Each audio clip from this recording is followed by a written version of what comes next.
Welcome in, everybody. This is the Monday after the Big Ten championship game. And yes, that's right. Your boys in blue. They did it. 3 straight victories over Ohio State, 3 straight Big Ten championships. And we got a special guest, the rising sophomore. Just found out he was first team media and coaches all Big Ten selection. That's Will Johnson. We will talk to him in a second because before we get into the show, we have some exciting news for you guys. I need you to mark down December 9th on your calendar. There's going to be 2 opportunities that I don't think you will want to miss. So December 9th at Somerset Mall, starting at 11 a.m. So from 11 a.m. to 1 p.m., there's a toy drive. That's going to be with Blake Corum and his teammates. Obviously, Blake does the turkey drive. This year, it's going to be a toy drive. If you want a picture with Blake or some of the guys, all you have to do is bring a toy and donate a toy. So it's working both ways. You donate a toy, you're helping people in need, and you're going to get a picture with everybody. So once again, that is on Saturday, December 9th from 11 a.m. to 1 p.m. at Somerset Collection in Troy, Michigan. Now, that won't be it. So right after it, there will be a team signing. Of course, this is the number 1 ranked 2023 college football playoff berth. Michigan Wolverines, they're undefeated on the year. It's a star-studded lineup of all your favorite Michigan football players. You do not want to miss this. That signing is going from 2:30 p.m. till 4:30 p.m. So if you get there at 11 a.m., you'll go to the toy drive, you'll get some pictures, then you'll hang out and stay, and you'll get signing from all your favorite players. For that, you're going to have to secure some tickets, okay? To secure your tickets, you have to go over to championcircleufm.com. Now, tickets are going fast, so move fast. As soon as you guys get this and confirm that you can go over to championcircleufm.com, get your tickets. You won't want to miss it. We will also make sure to link that website here in the description of the video on YouTube, as well as Instagram, as well as Twitter. Okay, that's it. But make sure, guys, obviously you tune in and hang out with your guys. And Will, before we get to this, I noticed you're wearing the Michigan versus Everybody shirt. That's been a big theme this year throughout the season. I can't help but think, so Selection Sunday comes out, and they're rattling down. You guys get number 1. Washington's number 2. Texas is number 3, and Bama's number 4. And of course, as has been the case all year long, you know, I get on Twitter and there's narratives forming outside, and it's just like, I can't believe it. It feels to me like Michigan versus Everybody is more important than ever. Is that a fair assessment? Like, you guys seem to have taken on this identity. What does that mean to you guys? Yeah, like you said, it's always those outside narratives people try to put on us, but it just adds fuel to the fire. I mean, there's a reason we're the number 1 team in the country. They didn't just give us that. We earned that by just staying together, sticking to what we do each and every day. And we're just ready to keep preparing, keep staying together, and then no matter what's outside, no matter who we're going against, as long as we stay together, that's what Michigan versus Everybody means. Just stay together and be us, and we'll be to do anything. I think Blake said it or someone said it in the media, just talking about guys like, we're undefeated. We're the number 1 team in the country. Like, really, it should be about other teams having to play you guys, right? And yet, of course, there's the narrative. So in a sense, you guys know what it is. Like, the guys in the locker room know, like, you know what, man, it is us against the world. It is Michigan versus Everybody. Like, you guys feel that you've earned the right to be the number 1 team, and you guys are the team that people should be talking about having to go play. Yeah, definitely. I mean, like I said earlier, we're the number 1 team in the country for a reason. We're 13-0 right now. We played all those big games. People were doubting us into Penn State, Ohio State, all those games, and said we couldn't handle it. We didn't play anybody all year. And now it's the same thing. We get Alabama, we get a team that's another good team. Now they're counting us out again. So it's just something we're used to, something that continues to bring us together, and something we try not to worry about. It's just all about how we handle ourselves day to day. Yeah, so as I'm thinking about this, and I was just kind of working through this process of where you guys are at, and I know Coach Harbaugh has almost called it like a spiritual journey, right? He's used that word like, so I'm thinking about like what a spiritual journey is, and really, you know, I almost think of it as, you know, a spiritual journey is really about like facing your demons, like facing like a wall or a ceiling, like a challenge ahead, you know? And I think about, hey, overcoming Ohio State. Well, you guys have done that, right? You've now beat them 3 straight times. Becoming the Big Ten champions, like that was a previous wall or a previous ceiling. You guys have done that. Of course, all the outside noise, you guys have overcome that. And now here's this next wall playing Alabama, playing the SEC, like the best the SEC has to offer. People were talking about Michigan had the Georgia period, the beat Georgia period, because the next ceiling for Michigan and for your team is to beat the SEC and to win a playoff game. To me, it kind of fits this theme of where you're at on the spiritual journey. It's actually the perfect matchup in that sense, because this whole thing is for you guys about reinventing who Michigan is and what you're capable of. Is that a fair statement? Yeah, that's definitely a fair statement. I feel like everything we went through this year has shaped us to this moment, and like playing this team. We just I would say personally, throughout this year, like our team in those games, like the Ohio State game, the Penn State game, no matter what, like we just knew we stay together, and the way we practice, the way we prepare, the way we don't really worry about the teams that we go against. So I think it just shaped us and grew us all into this moment, and we just gotta keep going to stay prepared for it. 100%, man. Well, listen, I'm super excited. I will be there. I'm sure some of our viewers will be there. If they're not there in person, everyone's going to be watching. But we were just told, so the Michigan versus Everybody shirt that you're wearing right now, and there's a bunch of Michigan versus Everybody apparel. So this is what's really cool about it. So that is an NIL funded shirt. When you buy that shirt, the proceeds are going to a fund to help fund the NIL operations at Michigan. So you guys that have bought these shirts, our viewers, thank you so much, because those shirts have raised over $200,000. Your purchases of that gear, which is cool to wear anyways, has raised over $200,000. That has helped 26 different sports programs at the University of Michigan. So how about that? So you guys are buying this apparel, you get some sweet stuff to wear, you get to embrace the story, the narrative, and you get to help the NIL process at Michigan. So we're going to go ahead and link those the link to the Michigan versus Everybody apparel in this video alongside the events on Somerset, so you guys can watch that out. And we appreciate the support and you guys buying that. Now, Will, I wanted to talk to you a little bit because some big news came out where you were voted first team All Big Ten by the coaches and by the media. So your first team All Big Ten defensive back. First off, like, what's that moment like? Like, how do you find out? Does Coach Harbaugh announce it at practice? Is it in a team meeting? What is the moment like when you find out you and some of your teammates are going to be recognized as All Big Ten? Actually, the way like me, Mikey, Mason, all those guys found out, we just saw it on the social media. Okay. Everybody else did really, but yeah, I mean, it's a great moment. There's a moment we all dream about as little kids. We see all those players that we look up to being All Big Ten, all every conference, Player of the Year. So getting that honor is really just respect from the coaches, respect from the media, that what I did this year and what we did this year as a team, that we were able to show that, and they recognize it too. So it's a great feeling. It's crazy how fast like word travels on social media these days, man. Like it's you can't even wait. Like the word's already out now. Does Coach bring you up after practice? Like I remember when he at first was there in my junior and senior year, anytime big news happened, like Coach would call players up at the end of practice and announce it for the team. Does he still do any of that? No, he didn't do that this year.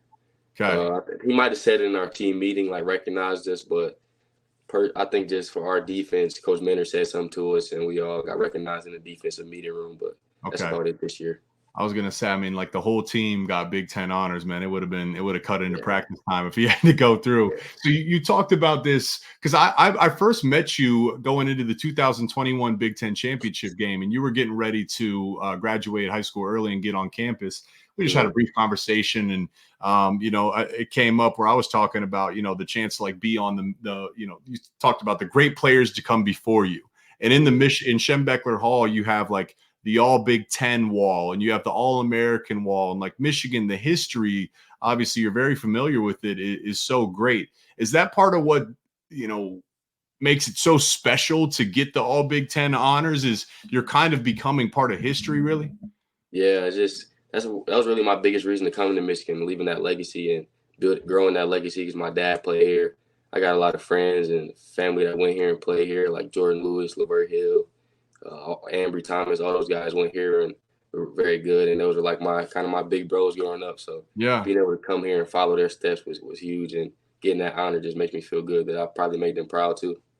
we were trying to get Jordan Lewis on this, but obviously he's got his hands full with his own season this year. But what is it like? Do you talk to those guys? Like, do you keep in touch with Jordan or some of the guys in the NFL? Yeah, Jordan a little bit. LeVert, he's still around us a lot. Ambry, I see him around a lot. I talk to him whenever I can. Yeah, I still try to talk to them when I can. Whenever they come home, I try to go see them, check in on them, whatever they're doing. If they got an event going on, try to show my face support. But yeah, anytime I see them and I get to talk to them, I definitely reach out to them. I feel like it's become a thing these days where, Von Miller started the pass rush summit. Now you got like the tight end camp with like Kelsey and Kittle.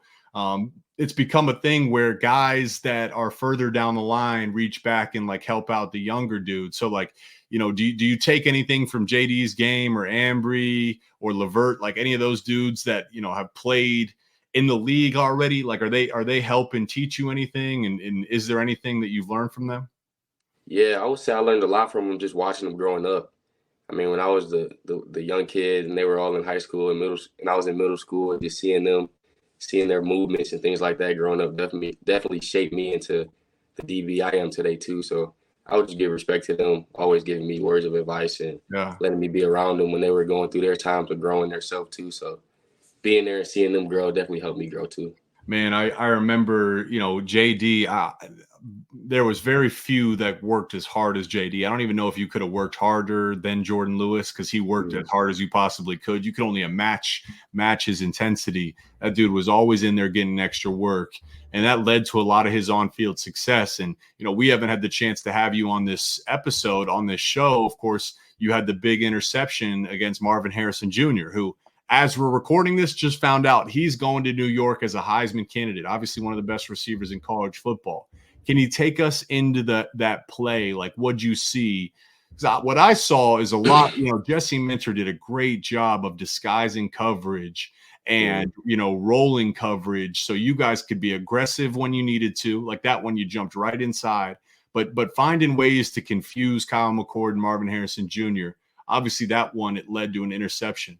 What's the behind the scenes and what went into that play and how you were able to pull it off? So behind the scenes on that play, basically with the formation they gave us, we had Coach Mentor calls in the calls and he gave us 2 different calls. So based on the formation, whatever they give us, that's what the call we check to. So once we saw that, they started off with a formation, they motioned out to a different one. Then it just got to communication with me and the safeties. We had to make our check, make our calls, make sure we were all together on the same page. And after that, really just recognizing the formation they gave us. And I saw the running back and I saw him go away from me. And I was on the island by myself with him. So I knew usually their tendencies with that play was for him to run the slant. So I just kind of sat on it, trusted it, and then he threw it straight to me. So that came from film study. That came from preparation. This is the thing is some people might say, oh, you're guessing it. I remember talking to Jesse Minter earlier in the year, and he talked about not wanting to guess things, but to be so well prepared that you anticipated it, right? Like that wasn't guessing. You anticipated formationally and based off of, their tendencies. Yeah, definitely. He tells us that every week. Anticipate, don't guess, trust your preparation. And it always shows on the field. He always puts us in great positions because he knows he prepared us really well. And we just trust his call and we try to do what we can and make plays for him. So, yeah, it all comes together. Is making a play like that in that game, is it really different? Yeah, it's definitely special. Yeah. I definitely was more excited than I've probably been in a while this year. But, with all the outside noise, all the things they say, definitely what they say about that receiver, and they say nobody can guard, nobody can do this and that. So it just adds to it when you get to go out there and play and make plays on that stage in front of 19 million people. So, yeah, it feels different. So I got to ask you, because you run over to the sideline, and of course, as is tradition, you get to throw on the turnover buffs, right? I was talking to your mom this weekend. You started the turnover buffs, right? That was an idea you presented to the guys. Why don't you can you tell everybody like how that came about? Like that's become a great thing for you guys. I just want to give you the floor to talk about the turnover buffs, how it came about and what it's developed into. Yeah, so it started with my mom, my lawyer, my dad. They all had the idea and they brought it to me because the buffs, they're a Detroit, a culture thing, a fashionable thing that a lot of people wear with the white buffs, the white sticks on the side. So the Cartiers, but we brought those to the defense. I brought it to Coach Minner and all the DBs. We sat and talked about it. We were like, we thought it would be a good idea, but we didn't know if Coach Harbaugh and the coaches would really accept it. So we brought it to them, and then they were cool with it. They didn't really know what it was at first.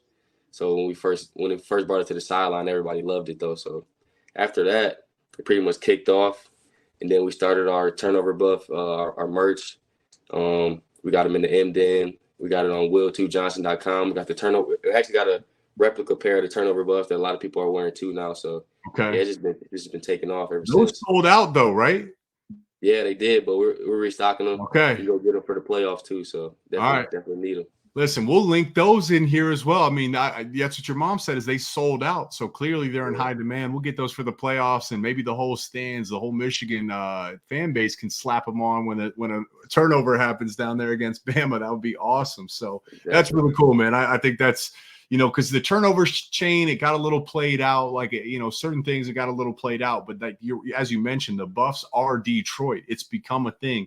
You get Coach Harbaugh in on the picture and everything. That's freaking awesome, man. So I'm just kind of curious because, just thinking about your journey, where you're at, it feels like you played a lot of football at Michigan, and yet you're still so young. You're new to this in a sense. What strides do you think you've taken from the time you walked on campus to where you're at right now? I think I made strides everywhere. Coach Herbert's prepared us, our bodies really well. Abigail's prepared our nutrition really well, so getting us at the right weight, letting us last all season, and then definitely mentally and just knowing the game, knowing coverages, knowing offenses, knowing concepts. So because in high school, it's really usually out there being a good athlete, and then in college you gotta know what's going on and be prepared when you go against those great receivers, those great teams. So I think just knowing how to prepare myself and learning the game of football more definitely helped me just take my career off to another level when I got here. I feel like everybody's talked about Coach Herb on every episode of this. Like, what stood out to you when you walked on campus and you have your first workout? Because you were early graduate, right? Yep, I early enrolled here. So you're like 17, 18 years old. You're supposed to still be in high school, and then all of a sudden you're tossed into a lift with Coach Ben Herbert. Like, what was your first impression? Oh man, I mean, in high school you don't really get to know him well, but he looks very like intimidating and like a guy you don't really know if you can really get very cool with him. But once you really get to meet him and be in the room with him every day, you just learn how loving he is and how much he cares about you and each and everything you do. He's always going to hold you accountable. So, I mean, it's great to know him as a person. He's probably the person that keeps our team together the most, him and Coach Harbaugh. So, I mean, once you really get to know him and know how much he cares about you and how much he knows about what he's talking about and just the way he prepares you mentally, it's like no other. Nobody else can do it like he can. I've been trying to find the group that was part of the cold tub where you guys had to, right before your conditioning test, you had to jump in there and run the conditioning test soaking wet. Was that your group? No, I wasn't in that group this time. Okay. So what do you think when that happened? Man, I mean, they do it a lot throughout the summer, so it's kind of nothing new. That's just part of nothing, the circumstances don't matter. That's just to add to that throughout the year, throughout the summer to get our minds right. But yeah, they do it a lot, so I wasn't really fazed by it at the time. But I want to talk to you about some of the guys in your group, and I want to start with Josh Wallace because that's a dude that entered the transfer portal, and I mean, I tell you what, man, just fit right in. Like from day one, he's just fit right in. He's been such an integral piece of your defense. What has he meant? What has it been like playing with him this year? And how has he been able to just fit in so effortlessly with you guys? Yeah, Josh came in with that pro-like mentality. He came in immediately with his head down and was working. And he came in with the mindset that he wanted to start from game one as soon as he got here. And he saw that opportunity. So he took care of business. He's been holding it down for us all year. And, I mean, I got so much confidence in him to be on the other side of me no matter who we're going against. So I'm real proud of him this year, definitely. How about a guy like Mikey Stainer still? I mean, I almost feel like Mikey doesn't even get enough credit. I saw Big Ten Network posted his career highlights. That dude, you saw him catching passes over the shoulder, making plays. Like that dude has he's got a cinematic movie of career highlights. What has he meant, as a veteran, as a leader, just as a guy, not just for your, the DBs, but for the defense as a whole, the team as a whole. Man, there's so much I can say about Mikey. He's probably the best leader you could think of as a player out there. I say before the Ohio State game, he gave our whole defense wise words. and it was just so emotional, so like heartfelt that it almost had me in there tearing up. Like, he's just such a good leader. He always gets you motivated to play, and he prepares like no other two. He's a pro. That's why he's able to do that on both sides of the ball. He knows football so well. He takes care of his body. He's just a great football player. He can do whatever you want: offense, defense, special teams. He can have a long career in the NFL, and I'm just happy I was around him to be able to learn from him and know how to carry yourself. Man, I swear it just seems like there's a lot of high character dudes on this team. Like, I swear when I hear you guys, I'd host these podcasts every week and I just get to talk to you guys. And anytime you or whoever has a chance to talk about their teammates, that's been the answer. Just talking about how good of a guy they are, how good of a person they are, all that good stuff. Like, do you feel it's rare? Like, this is all you've known in a sense, but does it seem rare to have like this level of character in the locker room? Yeah, I think it's a little rare because I've heard stories about other teams and people that at other places that I know that play at other schools. But I mean, that's all I know. Like you said, we just got so much love for each other and so much care for each other throughout the whole year, and it just builds up throughout the whole year. And the leaders on our team, they started, so no matter who it is, and we just got to keep that tradition going here for as long as I'm here and the people that come after us. But yeah, that's all we really know. So it's definitely a great feeling and a great culture around here. Do you follow the transfer portal at all? Like, are you guys aware of it on Twitter? Do you see it? I'm sure you see at least some of it, right? Have you seen some of the stuff that's gone on lately? Yeah, I see it all. I mean, it's all on social media, but Yeah. I got guys reaching out to me too that that might want to play here. So Yep. I mean, it's all that. It all works. I see it all. The reason I ask is I'm just like, man, this is like a record like amount of players that have hit the transfer portal today, and it's just like crazy to me. I don't know. Twitter is like it's tough because like sometimes what seems to be a big deal is like less of a big deal just because like Twitter incentivizes like these headlines, right? You guys obviously know that all too well, but it does feel like a lot of dudes are hitting the portal. And yet I talk to you and we talk and I hear you talk about like the character of this team. Like, it feels like this team is such a brotherhood that you guys are almost insulated from that outside noise. Like, is that a fair thing to say? Like, you guys are like a true brotherhood where, playing with each other is almost as fun as anything outside, like a, individual recognition or whatever. Like, you guys love to play with each other as a team. Yeah, I mean, that's what our identity. That's what we're about. I mean, a lot of these people that are going into the portal, it's about money. It's about their self, about the things that they're looking for their self. Our team is built off no star defense, just our base rules. So everything we go by. I mean, we're not here for the money. We're not here for the fame. We're here to win championships, to grow closer and establish those relationships and be the best team we can. So that's why we don't really have. I mean, there's gonna be people that may get in the portal from our team too, but I mean, that's just not what our focus is on our team. Our focus is to get better every day and stay together no matter what outside noise is. So we try to stay away from it. Understood. Yeah, that makes a lot of sense, man.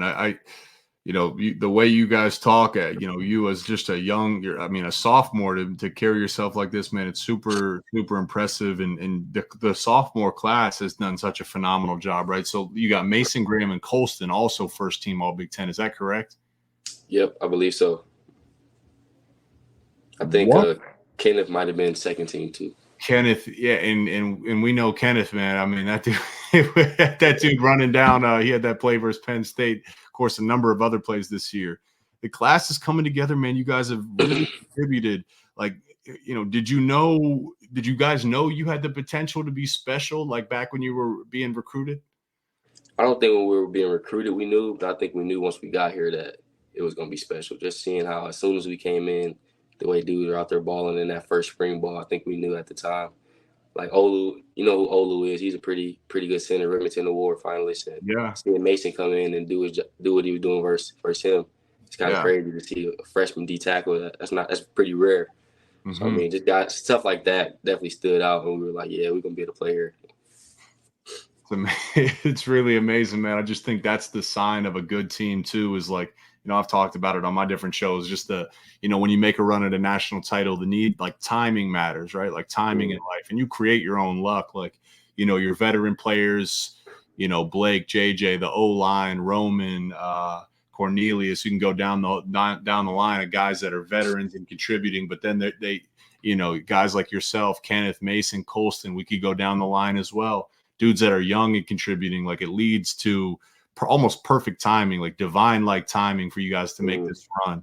And it makes me, it has me curious, because I do think there's a lot of teams that go into the year and think that they believe they can play for a national title. There's a lot of teams, but I think some teams are probably lying to themselves a little bit because they don't put in the work or they don't have the results. I think you guys do have the results, but you've talked about all year, you think this team's capable of winning a national title. What is it about this team, this unit, this coaching staff that makes you really, really believe that this is the year that you guys can really get over that hump? You can win a playoff game and bring home the hardware to say you're number one when the confetti falls at the end of the year. I think for one, it's just our togetherness, how much we stand together as a team. And then after that, just the players we have. I mean, we have a lot of depth at all the positions. We got a lot of guys that are going to play at the next level and are going to play for a long time here. I mean, not here, but on the next level. We got some of the best coaches in the country too, and we all feed off each other. We all work together. We're all really faith-based. So I mean, it just all works together, all ties together the way it should, and you could just feel it in the building. You feel the culture, you feel the energy, and you just can feel it clicking. And I mean, people have been here in the past too, and they know the difference between now and then. So we're just all able to tell, and we put the work in. We've had these goals since the start of the season that we got to beat Penn State, beat Michigan State, beat Ohio State, win the Big Ten, and win the national championship. And we've been doing everything we can to get there. So that's just what our main focus. Do you think there's anything you learned from playing TCU last year? Yeah, I think TCU was more we beat ourselves. So we just got to this year. I think the biggest thing for us just be ourselves. I think that started all the way back in spring ball after the season. Just the detail, locking into the detail. That's really what it is. The little things, the detail that we slipped up on when it came down towards the end of the season. And just the way we prepare, it's just been a lot different this year than it has been in the past. I mean, we're trying to chase excellence, not just championships. We're trying to be executing everything we do. Mm-hmm. It's crazy to think about the conversation and the standard where you guys are at, man. It's amazing to watch. Like the standard for our viewers is just you guys have to see this, right? They have to. We all see it for you guys. Like the way you talk about yourselves, the way you carry yourselves, like it's almost undeniable, man. It's like a vibration of like truth that you guys are heading in this direction. I really, really believe that. I'm kind of curious. I know you guys work hard and you sacrifice so much. Of course, with the college football playoff being on New Year's Day, like I just want to. How does this affect your holidays? Like, do you celebrate Christmas with the family? Like, what's the scheduling like around the holiday season? Yeah, last year I was able to still go home and see my family. So I'm from Detroit, so it's not that far. I'm able to drive back home, even for Thanksgiving. I usually bring some of my teammates, all the early enrollees, back to my family's place, and they enjoy the holidays with us. They can't make it back home, but yeah, I think this year they're giving everybody a flight back home that they can, if they're able to make it back home for that. I think maybe 2-day break we might have during then. So yeah, we're all able to go back and see our families if we want to. Yeah, that's nice. Do you when I was traveling around for Thanksgiving, like guys will take care of each other if they don't have a home too, right? Like if someone can't make it home, like they'll, dudes in the locker room will say, yeah, you can come with me, stuff like that. Yeah, I do that too. So yeah, it's pretty similar, pretty familiar with our team too. We all do that if somebody don't have a place too. Yeah. I just think that's great, man. Well, listen, we're winding it down here. I know your time is super valuable. You guys just wound down an amazing season. As we said, undefeated, back-to-back Big Ten champs, and you're getting ready to play Alabama in the Rose Bowl. I think of the Rose Bowl, and I think of that iconic picture. It's Charles Woodson with the rose in his mouth, right? Yeah, definitely. Is that your memory? Like, do you have any memories of the Rose Bowl growing up? I mean, when I came to Michigan, I always wanted to play in the Rose Bowl. I never got the chance to do it. I just always associated the Rose Bowl with greatness. Like, what is that? What comes to mind when you think about the Rose Bowl? For me personally, when I think about the Rose Bowl, I think about my dad playing in the Rose Bowl. He played, I think, either 2 or 3 times and won 2 or 3 of them. So I think about myself just trying to do the same. It was actually, I was really close to, he played Washington in the Rose Bowl too. Wow. I was really close to doing the same, so that would have been dope. But yeah, I mean, that's how I think about it, is excellence, having to win that. That's the normal around here. So yeah, definitely that picture of Charles Wilson too. That's a legendary moment right there. So That's a standard at your house too, then, right? Like, it's not just like, is your dad talking to you about this? Like, have you talked to him at all since this got announced? Yeah, we talked about it. We talked about if we both played Washington in the Rose Bowl, that would have been something like a dream right there. But yeah, we definitely talk a little smack about it. I'm trying to catch up to him with the rings because he got a few from that. But hopefully I get a Rose Bowl. I will get a Rose Bowl ring too, and we'll be able to both show them off. So that'll be dope. Man, anyone that doubts you, I can't trust them, man. I definitely don't doubt you. I don't think anyone watching this is doubting you. So I can't wait to watch you go out there and prove yourself right, man, and go compete with the guys. It's an honor to watch you guys play anytime you take the field. So I know you've been dealing with a little bit of an injury, man. Get healthy. Enjoy this time, man. Have a great December camp and a great holiday season, and go get them down in the Rose Bowl, man. We really appreciate you taking the chance with us. And again, guys, we're going to link December 9th. We're going to send the links in there for Blake's toy drive, for the signing event. We also got the Michigan versus Everybody's. We're going to link that down here in the description, as well as the turnover buffs. They were sold out. They were so popular, they were sold out. But Will told us that they're back in supply, so we'll make sure to link that below. Will, thanks so much for your time, man. We really appreciate it. Thank you. Thanks for having me.